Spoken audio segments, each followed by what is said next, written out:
Conchita and her daughter are wearing colorful outfits to symbolize their sorrow and loss, while all of Richard's friends and relatives are wearing black on the day of his memorial. Conchita ignores Richard's mother's criticism that this is impolite and that she should wear all black since she is his wife. This does not, however, imply that she does not mourn her spouse or that he does not miss him. She seemed to have gone into shock and denial, thinking that if she acts normally, everything might return to normal. Conchita initially thinks about dressing in black, but she ends up wearing green at the memorial. Still tense with Theo, Blanche and Reede return from France to attend the memorial. In relation to Theo, he uses the memorial as a chance to speak with Lizzy. He tries to express his worry for her and inquires about how she is doing, but Mabel quickly silences them both by pointing out that other people would observe their exchange. However, Theo has a brief conversation with Lizzy when they are inside and seated, placing a touch on her shoulder before heading to his seat.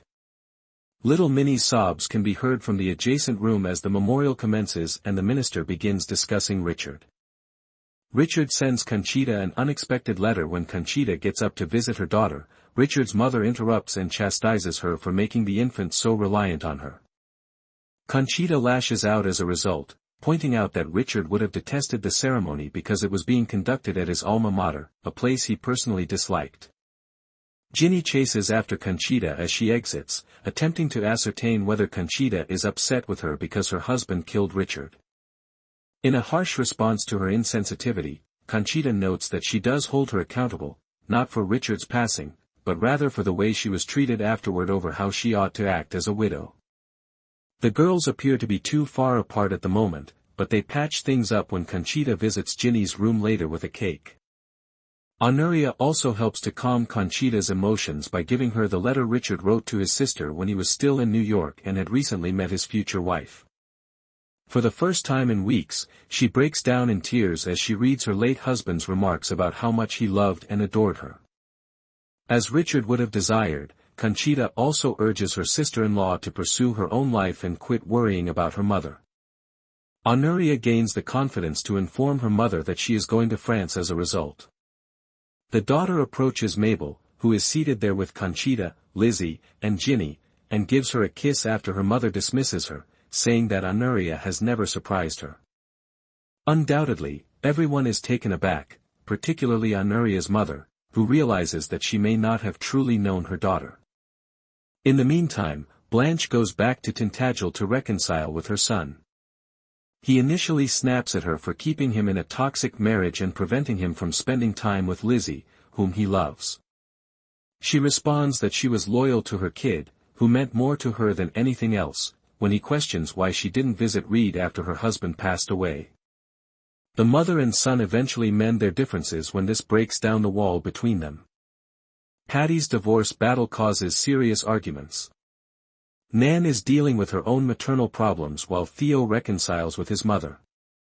She travels to New York for the divorce process, where her mother, Patty, must provide evidence of her father, Tracy, having extramarital affairs in order to obtain the divorce.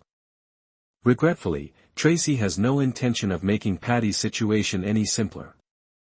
His lawyer begins by character assassinating Patty, asking her why she stayed for so long if she was aware of Tracy's escapades. Why did she start a sexual relationship with her husband while she knew he was having affairs? This line of inquiry deters the two ladies who had come forward to testify on Patty's behalf and discuss their affair with Tracy. Nan chooses to testify after they leave, but the attorney does not spare her either. When she discloses that she is the illegitimate daughter of her father, she is questioned about how she knows this and, if she does, how anyone can be certain that she is Tracy's daughter at all. Nan's main thought as she sees her mother's case unravel is that her birth mother ought to come forward and testify. After the wedding, Nan had a sneaking suspicion that Nell was her biological mother, even though they haven't talked about it much. Currently, Nell is many months pregnant and married to a man named Arthur. Not that Nell didn't consider assisting her sister, but Patty suggests that she put her own needs ahead of the lawyer's rude inquiries. Her top priorities should be her impending baby and her recent marriage. However, Nan is unaware that the sisters had this discussion. She gently encourages this notion at first, but when Patty rejects it, Nan confronts Nell about the reality. Although Nell acknowledges that she is her biological mother, she is unable to testify because her husband is unaware of it and the revelation could cause her marriage to fail. When Nan accuses her of being self-centered, Nell snaps at her for being pampered, unsophisticated, and unaware of the struggles she has faced. She does, however, care about her sister, so that evening she makes the decision to tell her husband everything. She is prepared to testify the following morning, and it goes beyond what she says. She presents letters and receipts that unequivocally demonstrate Tracy's infidelity.